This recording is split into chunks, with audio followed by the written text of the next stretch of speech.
नमस्कार, स्वागत है आप सभी का। मैं हूं हिमांशु और आप देख रहे हैं हलचल इंडिया। बेबाक खबर तेज असर। आइए नजर डालते हैं आज की खबरों पर। निषाद पार्टी के राष्ट्रीय अध्यक्ष व उत्तर प्रदेश सरकार के कैबिनेट मंत्री संजय कुमार निषाद ने शाकंभरी से लेकर संवैधानिक अधिकार न्याय रथ यात्रा निकाली है, जो सहारनपुर को होते हुए मुजफ्फरनगर व शामली, बड़ौद, बागपत, खेकड़ा से टोनिका सिटी के बाद कैबिनेट मंत्री अपने काफिले के साथ गाँव टीला शाहबाजपुर में करीब 4 बजे पहुँचे। इसके बाद वहाँ मौजूद हजारों की संख्या में लोगों को संबोधित किया और विपक्ष पर जमकर निशाना साधा। कैबिनेट मंत्री ने कहा कि मायावती की सरकार आई आपके वोट को लेकर, उसके बदले में आपको कुछ नहीं दिया और फिर समाजवादी पार्टी ने आपको झूठा आश्वासन देकर आपकी वोट को लेकर अपनी सरकार बनाई। निषाद व गुर्जर समाज के लिए कोई काम नहीं किया, उसी को लेकर कैबिनेट मंत्री ने निषाद समाज व गुर्जर समाज के लोगों से अपील करते हुए कहा कि अपनी वोट किसी अन्य पार्टी को मत दो, केवल निषाद पार्टी को ही अपनी वोट देकर अपने हाथ को मजबूत करो। देश की आजादी में निषाद समाज व गुर्जर समाज के लोगों का बड़ा योगदान है। कैबिनेट मंत्री संजय कुमार निषाद के साथ मंच पर मौजूद गोरखपुर से पूर्व सांसद परवीन व जिला अध्यक्ष संजीव कुमार, फरमान बाबा, महमूद उर्फ काला, वीरेंद्र डेडा, सुमित पुष्पा, टीला से पार्षद राम कुमार, विकास पार्टी, अन्य लोग मौजूद रहे।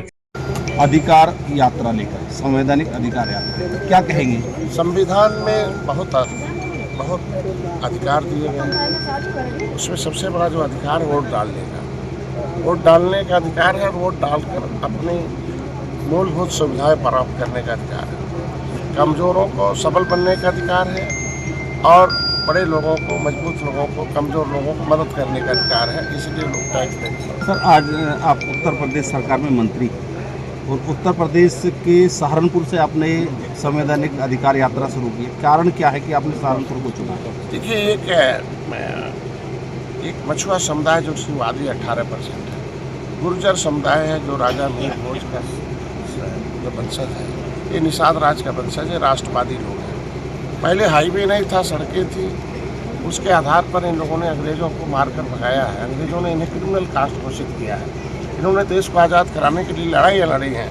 अंग्रेज़ों ने इन्हें कानून बनाकर उजाड़ा, criminal tribes act inquiry committee 1949-50। उसमें 578 जातियाँ हैं जिनको 74 प्रकार की व्यवस्था देकर विकास की मुख्यधारा लाने में व्यवस्था की गई। सर, अब लगभग 200 विधानसभाएं घूम चुके हैं अब तक। नहीं, आपकी यात्रा अभी तक जारी है। हमने लगभग अभी 62 जिलों में बैठकें की हैं कार्यकर्ताओं और उनकी डिमांड पर कि भाई हम लोग 200 विधानसभाएं ऐसी हैं कि जिसमें निषाद माहौल है, जिसमें हम लगभग 50,000 से 1 लाख वोट मेरा है।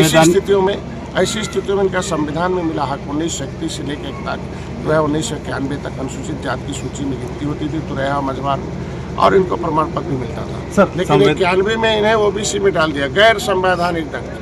मैं कहता हूँ संवैधानिक अधिकार और गैर संवैधानिक अधिकार, जैसे ओबीसी गैर संवैधानिक अधिकार है, इनका अनुसूचित जाति संवैधानिक अधिकार है, तो संवैधानिक अधिकार छीनकर ओबीसी में डाल दिया। 31 दिसंबर 2016 को राज्यपाल ने हमें ओबीसी से निकाल दिया। अब इन्हें अनुसूचित जाति का हक मिलना चाहिए। तो जब तक हम उनको बताएं, यात्रा का मतलब उनसे जुड़ना, उनसे सही बात बताना, उनकी समस्या सुनना। जैसे अभी यहीं आए, देखो आपने लोनी के लोगों ने अपने आवाज़ उठाई कि हम वोट देते हैं, हमें भी यात्रा के लिए सुविधा चाहिए, मेट्रो चाहिए। प्रधान जी ने दिया। ऐसे बहुत निषादों के नीचे आने के बाद समस्या जो माननीय मुख्यमंत्री तक पहुँचाऊँगा और निश्चित रूप से माननीय मुख्यमंत्री ऐसे व्यक्ति। तो सर, क्या ये 2027 की तैयारी मान के चलना चाहिए? निश्चित रूप से इसमें 2 शक्तियाँ हैं भारत में, एक अशांति फैलाने वाली, एक शांति लाने वाली, एक विकास की मुख्यधारा में लाने वाली, और उत्तर प्रदेश को एक शक्ति ऐसी है जो पीछे ढकेलने वाली है। तो पीछे ढकेलने वाली जो शक्तियाँ उन्हें हटाना है और विकास की मुख्यधारा में लाने वाली जो पार्टी है उसके साथ रहकर। सर, 2027 में क्या आपकी पार्टी भी चुनाव यहाँ से लड़ेगी? निश्चित रूप से